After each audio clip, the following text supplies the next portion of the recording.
नमस्कार साथियों, स्वागत है आप सभी का मेरे इस यूट्यूब चैनल पर आज के ताजा तरीन खबरों के साथ। तो पहली खबर है, ऊर्जा विभाग में एमओयू की समीक्षा बैठक आज। सीएम भजनलाल ने अफसरों ने को दिया निर्देश। सीएम भजनलाल शर्मा ने कहा कि राइजिंग राजस्थान समिट में ऊर्जा के क्षेत्र में सर्वाधिक एमओयू हुए हैं और इनके साथ ही भजनलाल शर्मा ने अधिकारियों को निर्देश दिया कि वो मुख्यमंत्री कार्यालय को हर माह की 11 और 26 तारीख को एमओयू की प्रगति रिपोर्ट भेजें। सीएम भजनलाल सरकार ने कहा कि राज्य सरकार ने वर्ष 2027 तक प्रदेश को ऊर्जा में आत्मनिर्भर बनाने तथा किसानों को दिन में बिजली उपलब्ध कराने के लक्ष्य के साथ काम कर रही है। इसी क्रम में राइजिंग राजस्थान के तहत ऊर्जा के क्षेत्र में सर्वाधिक एमओयू हस्ताक्षर किए गए हैं, जिसमें राज्य में ऊर्जा सुदृढ़ीकरण को गति मिले। उन्होंने अधिकारियों को निर्देश दिए कि प्रदेश में बिजली आपूर्ति के लिए हुए इन विभिन्न एमओयू को समयबद्ध रूप से पूरा किया जाए।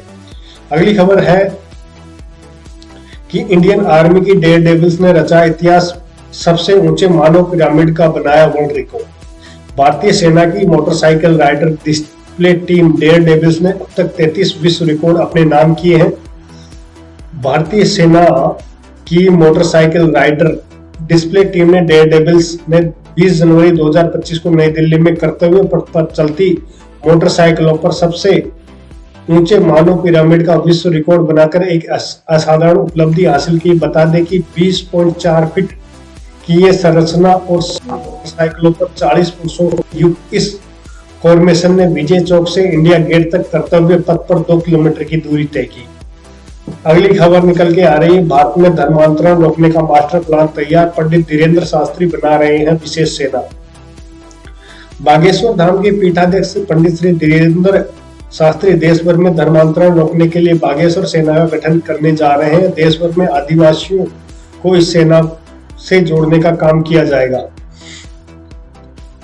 भारत में धर्मांतरण के मामलों को रोकने के लिए मध्य प्रदेश के छतरपुर जिले में स्थित बागेश्वर धाम के पीठाधीश्वर श्री पंडित धीरेन्द्र शास्त्री ने बड़ी कार्य योजना बना ली है। देश में धर्म परिवर्तन के बढ़ते मामलों पर अंकुश लगाने के लिए पंडित धीरेन्द्र कृष्ण शास्त्री हनुमान चालीसा बागेश्वर सेना बनाने वाले। इस सेना के माध्यम से देश भर में आदिवासियों को जोड़ने का काम किया जाएगा। बागेश्वर सेना के सदस्य उससे जुड़े आदिवासियों को सनातन का पाठ पढ़ाने का काम करेगी। लालच में आने वाले हिंदुओं को मिशनरियों के चक्कर में न पड़कर धर्म विरोधियों से दूर रहने की सलाह देगी। पंडित धीरेन्द्र शास्त्री ने इस संबंध में एक वीडियो जारी करते हुए कहा, हिंदू बचेगा तभी हिंदू राष्ट्र बन सकेगा। राजस्थान असेंबली सेशन धर्मांतरण रोकने सहित ये 3 विधेयक चर्चा के लिए तैयार। अजमेर में आयुष विश्वविद्यालय की भी तैयारी। राजस्थान विधानसभा का सत्र जो कि 31 जनवरी से शुरू होने वाला है, ऐसे में धर्मांतरण रोकने सहित 3 विधेयकों पर चर्चा होना तय है। जाने आपके कौन कौन से विधेयक है चर्चा में। राजस्थान विधानसभा इसी माह 31 जनवरी से शुरू होने वाले सत्र में धर्मांतरण रोकने तथा मीसाबंदियों को पेंशन संबंधी विधेयकों पर चर्चा होना लगभग तय है। वही भू जल संबंधी विधेयक परवड़ समिति के पास विचाराधीन है। इसी बीच अजमेर में आयुष विश्वविद्यालय स्थापित किए जाने के लिए भी इस सत्र में विधेयक लाने की तैयारी शुरू हो गई है। जून 1975 मार्च 1977 के बीच आपातकाल के दौरान जेलों में रह रहे लोकतंत्र सेनानियों को पेंशन देने के लिए विधानसभा के पिछले सत्र में विधेयक पेश हो चुका है, लेकिन उस पर चर्चा नहीं हुई, तो वो चर्चा इस सत्र में शुरू होगी। इसके अलावा जबरन या प्रलोभन देकर किए जाने वाले धर्मांतरण के मामलों को रोकने के लिए तैयार विधेयक को कैबिनेट से मंजूरी मिल चुकी है, जबकि भू जल संरक्षण के लिए प्राधिकरण बनाने के लिए पिछले साल विधानसभा में पेश विधेयक परवड़ समिति के पास विचाराधीन है। ऐसे में इन विधेयक पर आने वाले विधानसभा सत्र में चर्चा होने की संभावनाएं जताई जा रही है। इसके अलावा अजमेर में आयुष विश्वविद्यालय स्थापित करने के लिए विधेयक भी तैयार किया जा रहा है। यह योग एवं प्राकृतिक चिकित्सा जैसे विषय भी शामिल होंगे। प्रदेश में जोधपुर में आयुष विश्वविद्यालय पहले से ही है, ऐसे में यह प्रदेश का दूसरा आयुष विश्वविद्यालय होगा। अजमेर में पहले आयुष संस्थान के लिए स्वीकृति दी गई थी, लेकिन संस्थान शुरू नहीं हो पाया। ऐसे में अब विश्वविद्यालय स्थापित किया जाएगा। धर्मांतरण विरोधी विधेयक में होंगे प्रस्ताव। प्रलोभन या कपटपूर्वक धर्मांतरण के प्रयासों को रोकने के लिए दी राष्ट्रीय prohibition of the unlawful conversion of religious bill 2024 विधानसभा में लाया जाएगा। अभी प्रदेश में अवैध रूप से धर्मांतरण को रोकने के संबंध में कोई विशिष्ट कानून नहीं बना हुआ है। इस विधेयक के कानून का रूप लेने पर कोई व्यक्ति या संस्था किसी व्यक्ति पर मिथ्या निरूपण, कपटपूर्वक, बलपूर्वक, अनुचित प्रभाव आदि का प्रयोग कर धर्म परिवर्तन नहीं करवा सकेंगे। अगर कोई व्यक्ति विधि विरुद्ध धर्म परिवर्तन कराने के उद्देश्य से विवाह करता है तो पारिवारिक न्यायालय ऐसे विवाह को अमान्य घोषित कर सकता है। इसके अपराध को गैर जमानती तथा संज्ञेय माना जाएगा और अन्य कई राज्यों में जबरन धर्मांतरण को रोकने के लिए कानून लागू है। अगली खबर है कि India versus England live streaming Jio cinema पर नहीं, यह आएगी भारत और इंग्लैंड की T20 सीरीज। जाने कब, कहां और फिल्में कैसे मैच देखें। भारत और इंग्लैंड की T20 सीरीज के प्रसारण का अधिकार स्टार स्पोर्ट्स नेटवर्क के पास है। आप स्टार स्पोर्ट्स के अलग अलग चैनल पर हिंदी और इंग्लिश के अलावा देश की अन्य भाषाओं में कमेंट्री के साथ ये सीरीज आप देख सकते हैं। चैंपियंस ट्रॉफी 2025 के पहले भारतीय टीम इंग्लैंड से 5 मैचों की T20 सीरीज खेलेगी। इस सीरीज का पहला मुकाबला 22 जनवरी से शुरू होने जा रहा है। कोलकाता के ईडन गार्डन में खेला जाएगा और इस सीरीज में एक बार फिर युवा भारतीय टीम खेलते हुए दिखाई देगी। ऐसे में ये सीरीज आप कब कहां खेला जाएगा इसकी जानकारी हम देते हैं। इंडिया वर्सेस इंग्लैंड कब खेला जाएगा। पहला T20 मैच 22 जनवरी से खेला जाएगा। ईडन गार्डन कोलकाता से शुरुआत होगी और भारत और इंग्लैंड का पहला T20 मुकाबला भारतीय समय अनुसार शाम को 7 बजे खेला जाएगा और इस मैच का टॉस 7:30 बजे होगा शाम को। और भारत और इंग्लैंड की T20 सीरीज के प्रसारण का अधिकार स्टार स्पोर्ट्स नेटवर्क के पास है। आप स्टार स्पोर्ट्स के अलग अलग चैनलों पर हिंदी और इंग्लिश के अलावा अन्य भाषाओं की भी कमेंट्री देखकर इसका लुत्फ उठा सकते हैं। अगली खबर की बात करते हैं तो ट्रंप रिजिम भारत के लिए कितना फायदेमंद, सुरक्षा सेक्टर को कितनी मिलेगी मजबूती। डोनाल्ड ट्रंप की नीतियां संभवतः मेक अमेरिका ग्रेट अगेन और अमेरिका फर्स्ट के इर्द गिर्द सिमटी रहेगी। 4 साल के ब्रेक के बाद ट्रंप रिजिम का पार्ट 2 शुरू होने जा रहा है। इतना तो तय है कि ये पार्ट 1 से भिन्न होगा क्योंकि इस बार ड्राइवर्स बदल गए हैं। हालांकि डोनाल्ड ट्रंप की नीतियां संभवतः मेक अमेरिका ग्रेट अगेन और अमेरिका फर्स्ट के इर्द गिर्द सिमटी रहेगी, लेकिन प्रश्न यह है कि क्या ट्रंप प्रशासन पहले की गलतियां और सुधार विधि से आगे बढ़ पाएंगे। ऐसे कई प्रश्न हैं जो भारत और ट्रंप रिजिम के प्रभाव को अनुमान करते समय बार बार नजर आते हैं।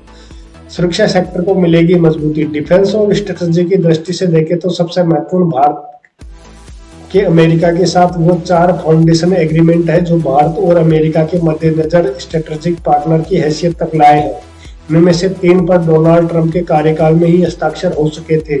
ये थे logistic exchange memorandum of agreement LEMOA, जो कि वर्ष 2015 में हस्ताक्षरित हुआ था। इसके तहत दोनों देशों की सैन्य आपूर्ति, रिपेयर और दूसरे कार्यों के लिए एक दूसरे के आर्मी, एयर और नेवल बेस के उपयोग की सुविधा मिली। इस समझौते के बाद अमेरिका ने भारत को अपना मेजर स्ट्रेटेजिक पार्टनर घोषित कर दिया था। इसके साथ ही communication and information security memorandum of agreement यानी कि कॉम कासा पर हस्ताक्षर हुए। इसके तहत भारत को C-17, C-130, P-8I जैसे अमेरिकी ओरिजिनल मिलिट्री प्लेटफॉर्म सूचनाओं को इनक्रिप्ट करने वाले विशेष उपकरण हासिल करने की सुविधा मिल गई। इसके बाद अमेरिका द्वारा भारत को STA-1 countries entitled to strategic trade organisation की श्रेणी प्रदान की गई, जो उच्च तकनीक व्यापार के लिए मार्ग प्रशस्त करती है। अलग फाउंडेशन एग्रीमेंट था बेका, basic exchange and the corporate agreement, जिसके 2 आयाम है। पहला, भारत और अमेरिका के बीच भविष्य में महत्वपूर्ण और संवेदनशील खुफिया जानकारी का आदान प्रदान होगा और दूसरा, भारत अमेरिका से सबसे उन्नत हथियार और उपकरण खरीदने की सुविधा मिलेगी। कुल मिलाकर रक्षा और रणनीति के क्षेत्र में ऐसे बहुत से आयाम हैं जो भारत ने डोनाल्ड ट्रंप के पहले कार्यकाल में हासिल कर चुके थे। ऐसा लगता है कि ट्रंप आगे भी भारत के साथ ऐसी संबंध रखना चाहेंगे। भारत से अच्छे और मजबूत राजनीतिक संबंध की उम्मीद। भारत अमेरिका आर्थिक संबंधों की बात करें तो ट्रंप के पहले कार्यकाल में जो आर्थिक मुद्दे पर तनाव रहा था, ट्रंप ने भारत को टैरिफ किंग कहा था।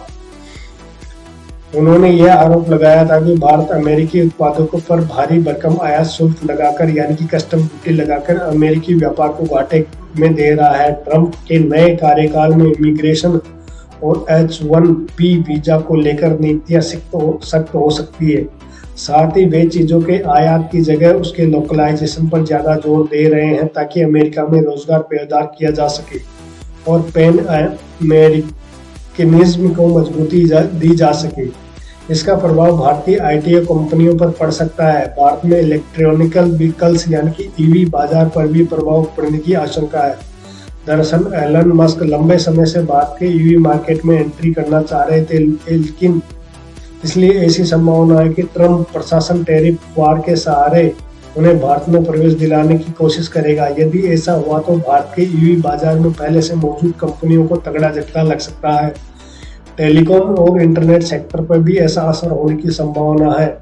यहाँ भी एलन मस्क का ही मामला है, जिसमें स्पेसएक्स नाम की कंपनी है जो स्टारलिंक नाम से सैटेलाइट इंटरनेट सेवाएं उपलब्ध कराती है। कुल मिलाकर ट्रंप के पहले कार्यकाल में कुछ टकरावों के बावजूद भारत और अमेरिका संबंध मल्टी डायमेंशनल, मल्टी स्ट्रेटेजिक और जियो स्ट्रेटेजिक लाभांश हासिल करने में सफल रहे हैं। अब ट्रंप के दूसरे कार्यकाल में यह देखना होगा कि क्या भारतीय अमेरिका से ऐसा डिप्लोमेटिक और स्ट्रेटेजिक लाभांश हासिल कर पाएगा या नहीं, जिसे अर्थमेटिक वैल्यू भी हो। डोनाल्ड ट्रंप की आक्रामक नीतियों से विश्व में होंगे कहीं बदलाव। डोनाल्ड ट्रंप आज अमेरिका के 47वें राष्ट्रपति के तौर पर शपथ लेने वाले हैं। ट्रंप अपनी आक्रामक नीतियों के बारे में पहले ही हिंट दे चुके हैं। इससे विश्व में कई बदलाव हो सकते हैं। द्रोण यादव, जो कि अमेरिका बनाम अमेरिका के लेखक है और अंतर्राष्ट्रीय मामलों के जानकार है, उनकी रिपोर्ट से जानते हैं कि ट्रंप की नीतियां क्या कहती है। जिस तरह से डोनाल्ड ट्रंप ने अपने शपथ ग्रहण की तैयारी की है, इससे यह साफ है कि वह अपने कार्यकाल को लार्जर देन लाइफ बनाकर छोड़ेंगे। अमेरिकी राष्ट्रपति की शपथ ग्रहण के इतिहास में पहली बार हो रहा है कि विभिन्न देशों के प्रतिनिधियों के बतौर मेहमान आमंत्रित किया गया है। आमतौर पर यह शपथ ग्रहण एकदम शांति से किया जाता रहा है। ट्रंप ने कार्यभार संभालने से पहले ही साफ कर दिया कि इस बार शासन आक्रामक रूप से चलाएंगे और मेक अमेरिका ग्रेट अगेन के अपने नारे को साकार करेंगे। ट्रंप की इस शैली का अवसर स्वाभाविक रूप से दुनिया पर होगा। कनाडा, ग्रीनलैंड और गल्फ ऑफ मैक्सिको को अमेरिका में शामिल करने की धमकी भरी बातें ट्रंप के इरादे को और साफ कर देती है। ट्रंप की इस आक्रामक शैली का संभावित कारण यह है कि उसकी पार्टी को इस वक्त न केवल दोनों संसदों में बहुमत प्राप्त है, बल्कि सर्वोच्च न्यायालय में भी उसकी पसंद के लोग हैं। ट्रंप के किसी भी फैसले में यदि कोई चुनौती आएगी तो वह या तो आम नागरिकों का विरोध होगा या अंतर्राष्ट्रीय बंधन होगा। अंतर्राष्ट्रीय संस्थानों के प्रति ट्रंप का रुझान नकारात्मक है। अंतर्राष्ट्रीय संस्थानों के प्रति वैसे भी ट्रंप का रुझान नकारात्मक ही है, चाहे वह संयुक्त राष्ट्र संघ हो, WHO हो या नाटो हो या बेहतर पर्यावरण के लिए जलवायु समझौते ही क्यों न हो। ट्रंप की टैरिफ नीति चर्चा का विषय बनी हुई है। ट्रंप ने अपने चुनाव अभियान में लगातार ये वादे किए थे कि विश्व में चल रहे युद्धों को समाप्त करवाकर ही दम लेंगे। ऊपरी तौर पर तो ये दुनिया को शांति की ओर ले जाने वाला कदम नजर आ रहा है, लेकिन इसके पीछे इरादा युद्ध में हो रहे खर्चों को बचाना है। अमेरिका के व्यापारिक प्रतिद्वंदियों पर भारी टैरिफ लगाने के उनके घोषित इरादों से दुनिया में जिज्ञासा और चिंता पैदा कर सकती है। राष्ट्रपति पद संभालने से पहले ट्रंप द्वारा टैरिफ पार किए जा रहे हैं, जो आगे चलकर बढ़ेंगे और इससे वैश्विक उथल पुथल की आशंका भी है। आर्थिक वृद्धि धीमी होने से निर्यात संभावनाएं कम हो सकती है। हाँ, इसमें एक सकारात्मक पक्ष जरूर नजर आता है, जिससे कि कमजोर अर्थव्यवस्था के देशों का लाभ हो सकता है। कच्चे तेल की कीमत 75 से 80 प्रति बैरल के नीचे रहने की संभावना से कमजोर देशों में मुद्रा की स्थिति नियंत्रण रह सकती है। वहीं ट्रंप की आक्रामक टैरिफ नीति अमेरिका के लिए कुछ मामलों में उल्टी पड़ सकती है। खाद्य वस्तुओं में टैरिफ से मुद्रास्फीति बढ़ेगी और वहां महंगाई बढ़ सकती है। इमिग्रेशन भी प्रमुख मुद्दा। इमिग्रेशन भी ट्रंप के लिए प्रमुख मुद्दा है। इमिग्रेशन को लेकर अमेरिका में दो धड़ों में बटा हुआ है। कई अमेरिकी मौजूदा आर्थिक संभावनाओं और जीवन स्तर से नाखुश है और रोजगार छीनने से डरे हुए हैं, जबकि वास्तविक में सभी अमेरिकी भी कुछ पीढ़ी पहले से प्रवासी है। यह असंभव नहीं तो कठिन जरूर है, क्योंकि इसमें मैन पावर और अरबों डॉलर्स की जरूरत पड़ेगी। इमिग्रेशन अदालतों में मुकदमों का अंबार लग जाएगा। आखिरकार बाहरी व्यक्तियों को निकालने का अंतिम आदेश इमिग्रेशन अदालतें ही जारी करती है। डिटेंशन सेंटर की भी अपनी सीमाएं हैं, वह बार बार और संसाधन बढ़ाने की मांग कर रहे हैं। बाहरी व्यक्तियों को निकालने की यह अंतिम मुहिम अमेरिका के लिए भारी पड़ सकती है, क्योंकि कौशल युक्त कार्मिकों के अभाव में कम कौशल वाले लोग काम की गुणवत्ता पर सीधा असर पड़ेगा। वहीं जियोपॉलिटिक्स में भी आ सकते हैं बड़े बदलाव। अमेरिका अपनी आर्थिक और राजनीतिक शक्तियों को अनेक बार विभिन्न देशों के विवाद में संरक्षण और साथीदूत की भूमिका निभाता है। वहीं एक मान्यता यह भी है कि अमेरिका अपनी इस ताकत का अनावश्यक उपयोग कर सदा से अपना स्वामित्व कायम रखने में सफल रहा है। ट्रंप इस वक्त ऐसे बर्ताव कर रहे हैं जैसे वे अमेरिका के नाम के देश के राष्ट्रपति नहीं, बल्कि अमेरिका नाम की कंपनी के सीईओ निर्वाचित हुए हैं। भू राजनीतिक यानी कि जियोपॉलिटिक्स के रूप में 2025 विश्व के एक जटिल चुनौती और संभावना दोनों ही है। इस बात की संभावना है कि ट्रंप नाटो से दूर हो तो चाहे तो जियोपॉलिटिक्स में बड़े बदलाव आएंगे और यूरोपियन देश को बनाए रखने के लिए दुनिया में नया गठजोड़ करेंगे। अगली खबर निकल के आती है, दिल्ली सीएम आतिशी और संजय सिंह की बड़ी मुश्किलें। संजीव दीक्षित ने हाईकोर्ट में दायर किया 10 करोड़ मानहानि का मुकदमा। संदीप दीक्षित अपने वकील सलीम नावेद के माध्यम से दायर की गई शिकायत में आपके दोनों नेताओं पर अपनी प्रेस कॉन्फ्रेंस के दौरान निराधार मानहानि देने का आरोप लगाया है, जिस पर 10 करोड़ की मानहानि का मुकदमा दायर किया है। अगली खबर की बात करें कि आरजी कर डॉक्टर केस वर्डिक्ट। दुर्गम दुष्कर्म और हत्या के मामले में कोर्ट ने सुनाया फैसला, संजय रॉय को उम्र कैद और जुर्माना की सजा। कोलकाता रेप मर्डर केस में हत्या के आरोपी संजय रॉय के खिलाफ अदालत ने फैसला जारी कर दिया है। कोलकाता कोर्ट के मुताबिक उम्र कैद और 50,000 रुपए की जुर्माने की सजा सुनाई गई है। राजस्थान विधानसभा अध्यक्ष वासुदेव देवनानी को सीने में दर्द की शिकायत, अस्पताल में भर्ती। अगली खबर है बजट सेशन। बजट का सत्र 31 जनवरी से होगा, जानिए कब पेश करेंगे बजट वित्त मंत्री सीतारमण। निर्मला सीतारमण का बतौर वित्त मंत्री ये 8वां बजट होगा, जिसमें 6 वार्षिक और 2 अंतरिम बजट शामिल हैं। बजट के संसद के बजट सत्र का पहला भाग 31 जनवरी से 13 फरवरी के बीच आयोजित किया जाएगा। इसमें वित्त मंत्री सीतारमण 1 फरवरी को अपना 8वां बजट पेश करेगी। बता दें कि निर्मला सीतारमण का बतौर वित्त मंत्री यह 8वां बजट होगा, जिसमें 6 यूनियन बजट यानी कि वार्षिक और 2 अंतरिम बजट शामिल है। परंपरा के अनुसार सत्र की शुरुआत 31 जनवरी को लोकसभा और राज्यसभा की संयुक्त बैठक में राष्ट्रपति द्रौपदी मुर्मू के अभिभाषण से होगी, जिसके बाद आर्थिक सर्वेक्षण की रिपोर्ट पेश की जाएगी। सत्र का दूसरा भाग 10 मार्च से 4 अप्रैल तक होगा। आयोजित सत्र का दूसरा भाग 10 अप्रैल से 4 अप्रैल तक आयोजित किया जाएगा।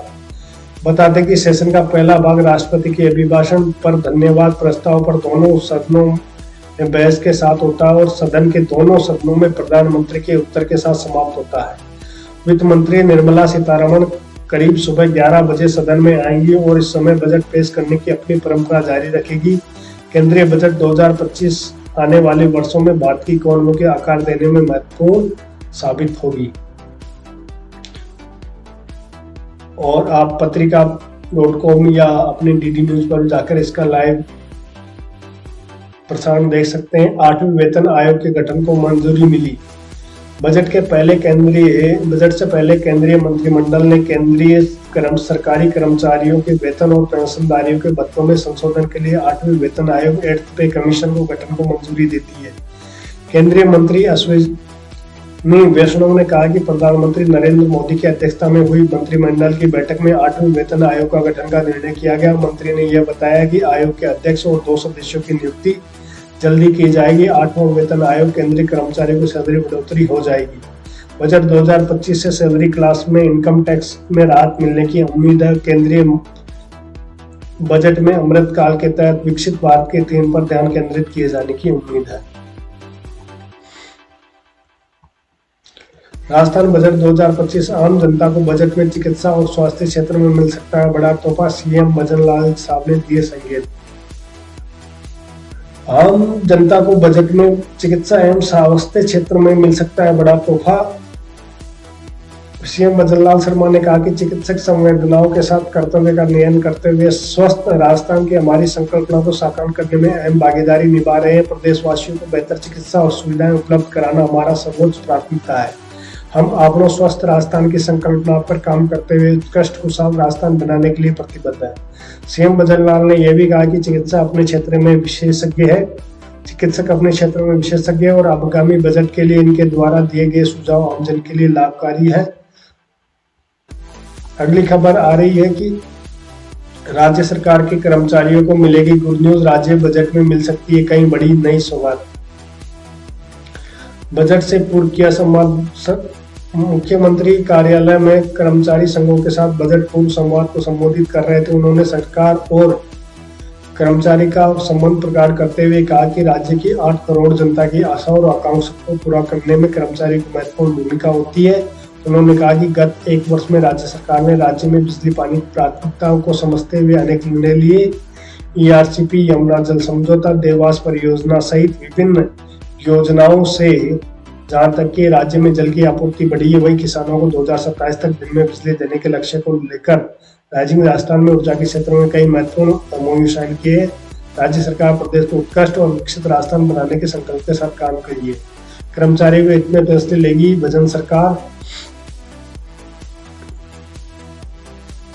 मुख्यमंत्री सरकार ने कहा कि हमारी सरकार ने कर्मचारी के हित में कई अहम फैसले लिए। कार्मिकों की पदोन्नति के लिए 2300 में वांछित अनुभव में 2 वर्ष की शिथिलता दी गई। वही 7 खेल पदक विजेताओं को नियमानुसार वेतन श्रृंखला एवं वेतन में वृद्धि दी गई। उन्होंने कहा कि राजस्थान सिविल सेवा नियमों के तहत अनुशासनात्मक कार्यवाही में परिनिंदा दंड का प्रभाव पदोन्नति पर नहीं होने संबंधी प्रावधान, जमादार ग्रेड फर्स्ट एवं मुख्य जमादार का नया पद सृजन, सभी राजसेवकों को लंबित कार्य मूल्यांकन प्रतिवेदन बढ़ने के लिए 31 जनवरी 2025 तक समय देने जैसे निर्णय राजस्थान सरकार ने कर्मचारियों के हित में लिए हैं। सीएम ने गिनाई अपनी उपलब्धियां और रोजगार के मुद्दों पर भी बोले कि हमने 62,000 से अधिक पदों पर नियुक्तियां दी और 15,000 नियुक्तियां प्रक्रियाधीन है। लगभग 81,000 पदों की भर्ती हेतु विज्ञापन जारी किए हैं। अगली खबर की बात करें तो संसद में इतिहास का अब तक का सबसे लंबा और सबसे छोटा बजट भाषण कौन सा है?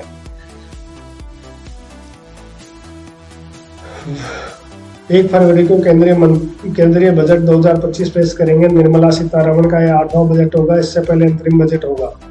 आइए, इतिहास का सबसे लंबे बजट भाषण निर्मला सीतारमण जी का 2020-21 में 2 घंटा और 42 मिनट का ये चला था और उसके बाद 19-20 में 2 घंटे 17 मिनट और 2 घंटे 13 मिनट जसवंत सिंह ने दिया था। और सबसे छोटे की बात करें तो पूर्व वित्त मंत्री हीरू भाई मूलजी भाई पटेल ने लगभग 800 शब्दों के साथ 1977-78 में अंतरिम बजट के लिए अब तक का सबसे छोटा भाषण दिया था। अगली खबर की बात करें तो राजस्थान में बजट के लिए 1.20 लाख लोगों ने दिए सुझाव। सबसे ज्यादा इन मुद्दों पर आए। चिकित्सा एवं सेवा विभाग में भर्तियों के अवसर में बढ़ाने की मांग, किसानों को सब्सिडी बढ़ाने तथा एमएसएमई को प्रोत्साहन देने की मांग उठाई। वही रोजगार के अवसर बढ़ाने के लिए स्किल डेवलपमेंट पर फोकस करने का सुझाव भी आया। नियमित बिजली सप्लाई को लेकर सुझाव। लोग अगले बजट में स्वास्थ्य सुविधाओं में सुधार, नियमित बिजली सप्लाई और गिग वर्कर्स को सामाजिक, गिग वर्कर मीन्स ये जो ओला उबर की गाड़ी चलाते हैं उनको सामाजिक सुरक्षा की गारंटी भी चाहते हैं। इसके लिए प्राथमिक स्वास्थ्य केंद्रों को सामुदायिक स्वास्थ्य केंद्र के रूप में क्रमोन्नत करने और यूनानी चिकित्सालय बढ़ाने के सुझाव आए। कर्मचारियों के भी सुझाव आए। राजस्थान सरकार स्वास्थ्य योजना से संबंधित परेशानियां दूर की जाए, वेतन विसंगतियां दूर की जाए। अब विभिन्न वर्गों में से होगी बजट पर चर्चा, विभिन्न वर्गों के माध्यम से चर्चा की जाएगी। जल्द आएगा अब एनडीए का कोर्स। अब बीए और बीएससी नहीं, इंजीनियरिंग की मिलेगी डिग्री। अब एनडीए कोर्स बदल जाएगा। यूपीएससी एनडीए कोर्स में संशोधन की तैयारी की जा रही है। संशोधित कोर्स के तहत इंजीनियरिंग पर ज्यादा फोकस किया जाएगा। अब एनडीए कोर्स बदल जाएगा। यूपीएससी एनडीए कोर्स में संशोधन की तैयारी कर रही है। संशोधन कोर्स के तहत कैंडिडेट्स को बीए बीएससी नहीं बल्कि बीटेक की डिग्री दी जाएगी। अब एनडीए के कोर्स में इंजीनियरिंग और तकनीक पर ज्यादा फोकस किया जाएगा। ऐसे में इस कोर्स को करने वाले कैंडिडेट्स को भविष्य की चुनौतियों के लिए बेहतर रूप से तैयार हो पाएंगे।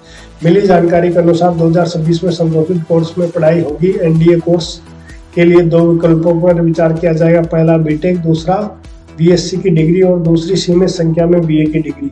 सेना में टेक्नोलॉजी के बढ़ते इस्तेमाल के कारण यह संशोधन का फैसला लिया गया। कब होगी एनडीए की परीक्षा? एनडीए की परीक्षा का आयोजन 13 अप्रैल 2025 को होगा। परीक्षा से कुछ दिन पूर्व एडमिट कार्ड जारी किए जाएंगे। एडमिट कार्ड यूपीएससी की आधिकारिक वेबसाइट पर जारी किए जाएंगे। एनडीए और एनए फर्स्ट के लिए आवेदन शुल्क SC ST महिला कैंडिडेट्स को छोड़कर सभी कैंडिडेट्स के लिए 100 रुपये निर्धारित किया गया। आवेदन शुल्क का भुगतान स्टेट बैंक की किसी भी शाखा या मास्टर कार्ड के जारी किया जा सकता है। ICSI यानी कि CS का रिजल्ट घोषित। कंपनी सचिव कार्यकारी प्रवेश परीक्षा का रिजल्ट हुआ जारी। इस लिंक के साथ आप स्कोर कार्ड डाउनलोड कर सकते हैं।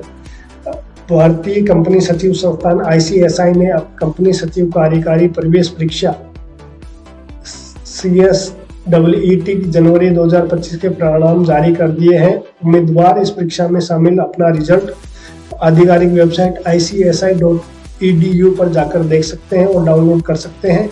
उसके लिए आपको CS का रजिस्ट्रेशन नंबर और उसकी डेट ऑफ बर्थ आपको डालकर लॉगिन करना होगा। सभी उम्मीदवारों को अपना परिणाम ऑनलाइन के माध्यम से ही देखना होगा।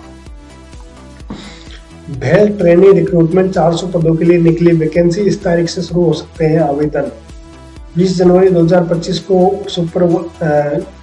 भेल के तहत इंजीनियरिंग ट्रेनिंग और सुपरवाइजर ट्रेनिंग के पदों पर भर्ती के लिए नोटिफिकेशन जारी किया गया।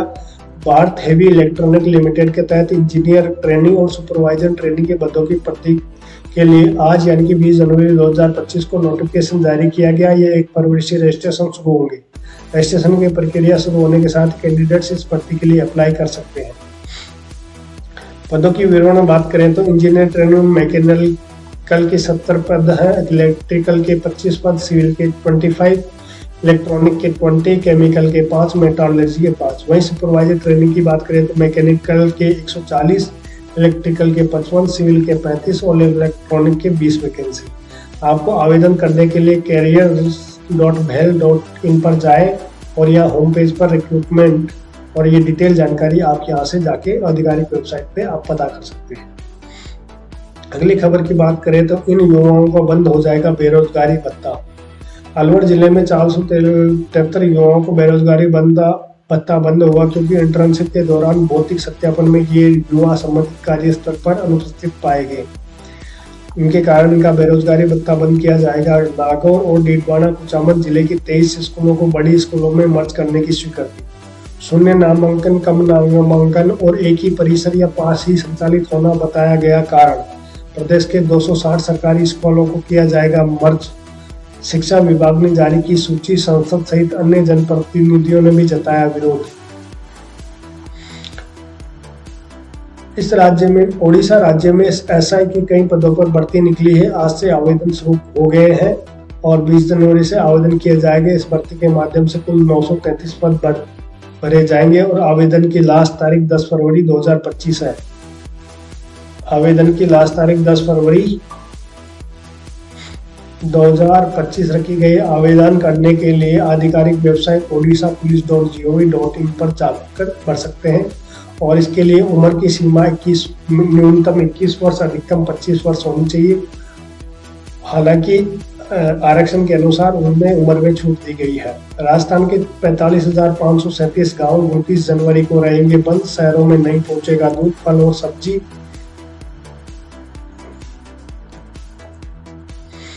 सब्जी। सब्जी। करौली जिले के इंदौर सिटी में खेत और पानी की फसल को उचित दाम दिलाने की मुहिम चल रही है। किसान महापंचायत के तत्वावधान में गत दिवस जाट छात्रावास में राष्ट्रीय अध्यक्ष रामपाल जाट की अध्यक्षता में किसानों की बैठक हुई, जिसमें महापंचायत की ओर से 29 जनवरी को जारी किए गए गांव बंद आंदोलन की तैयारी पर चर्चा कर रहे हैं। जाट ने बताया कि राजस्थान के गांव बंद आंदोलन के तहत गांव में उत्पादन को गांव में ही विक्रय करने के लिए ग्रामीणों को जागरूक किया जाएगा। गांव का व्यक्ति गांव से बाहर नहीं जाएगा। अब तक किसान आंदोलन की लड़ाई के लिए खेत खलिहानों को छोड़कर बाहर जाना पड़ता था। इस आंदोलन में गांव का व्यक्ति गांव में रहकर अपनी मांगों के लिए आवाज बुलंद करेगा। इस आंदोलन में राजस्थान के 45,537 गाँव को जोड़ने की योजना है। किसी गांव का कोई उत्पाद खरीदना होगा तो उसे गांव में आकर खरीदना होगा। उन्होंने कहा कि पहले एक दिन का आंदोलन किया जाएगा, बाद में इसे अगले स्तर पर बढ़ाया जाएगा। राजस्थान में एक और रेल प्रोजेक्ट पकड़ी रफ्तार। इस रूट पर बनेगी 13 सुरंग। परियोजना पर खर्च होंगे लगभग 28 अरब। राजस्थान में एक और नई रेल परियोजना ने कार्य में रफ्तार पकड़ी है।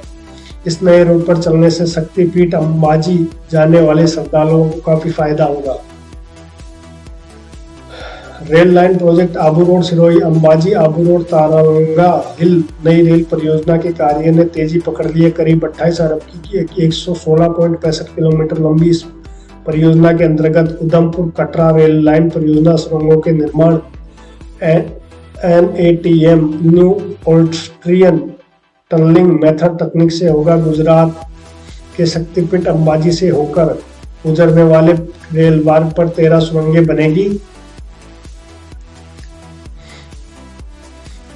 13 सुरंगें बनेगी जिसमें लंबाई 13 किमी होगी। इस रेल मार्ग पर आबू रोड ब्लॉक के सूरजपाल गांव के निकट सबसे ऊंचे पुल का निर्माण होगा जिसकी ऊंचाई 80 मीटर होगी। आबू रोड ब्लॉक के कुई चंद्रावती सियावी आदि क्षेत्रों में रेल लाइन बिछाने के लिए जमीन समतलीकरण, पेड़ों की कटाई, निरीक्षण आदि कार्य चल रहे हैं। अगली खबर की बात करते हैं तो इंडिया वर्सेस इंग्लैंड की लाइव स्ट्रीमिंग, ये खबर हमने पहले कवर कर चुके हैं। जोमेटो के मुनाफे को लगा झटका। Q3 में 57% की गिरावट, शेयर बाजार में 7% की गिरावट। हिडनबर्ग के संस्थापक एंडरसन सिक्योरिटी फ्रॉड में फंसे। कनाडा के ओंटारियो में एक अदालती लड़ाई में विवादास्पद short seller firm Hindenburg research और उसके संस्थापक नाथन एंडरसन के खिलाफ ठोस सबूत सामने आए हैं। इसमें हिडनबर्ग की गुप्त साठगांठ और कंपनी तथा उसके संस्थापक द्वारा किए गए संभावित सिक्योरिटी फ्रॉड का खुलासा हुआ है। कनाडा की online investigative news outlet market price में एक रिपोर्ट में कहा गया कि नेट एंडरसन और एंसन फंड्स दोनों के खिलाफ सिक्योरिटी फ्रॉड के कई मामले हैं। खबर लिखे जाने तक हमने केवल 5% सामग्री की समीक्षा की है। अगली खबर आ रही है, अगर रेस्टोरेंट में परोसा जाए खराब भोजन तो करे शिकायत। कई बार होटल या रेस्टोरेंट में खाना खाया होगा जहां कुछ खानों का स्वादिष्ट होता है तो कुछ का ऐसा होता है कि व्यक्ति को मजबूरन स्टाफ से शिकायत करनी पड़ती है।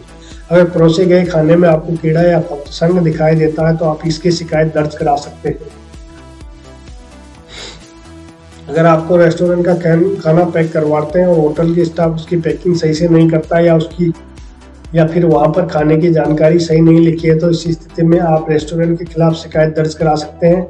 अगर किसी रेस्टोरेंट खाने में फूड पॉइजनिंग हो जाती है तो आप राज्य के फूड सेफ्टी ऑफिसर या फिर फूड सेफ्टी कमिश्नर से इसकी शिकायत कर सकते हैं, या आप राष्ट्रीय उपभोक्ता हेल्पलाइन 1915 या 1811 4000 पर शिकायत दर्ज करा सकते हैं। अगली खबर की बात करें तो पेट्रोल पंप पर उपभोक्ता खुद जांच सकते हैं गुणवत्ता और माप। कार या बाइक्स में बढ़ते चलन के कारण पेट्रोल डीजल के प्रयोग और उससे जुड़ी समस्याएं तेजी से बढ़ रही है। अक्सर इसी की मात्रा या गुणवत्ता को लेकर उपभोक्ता शिकायत करते हुए नजर आते हैं।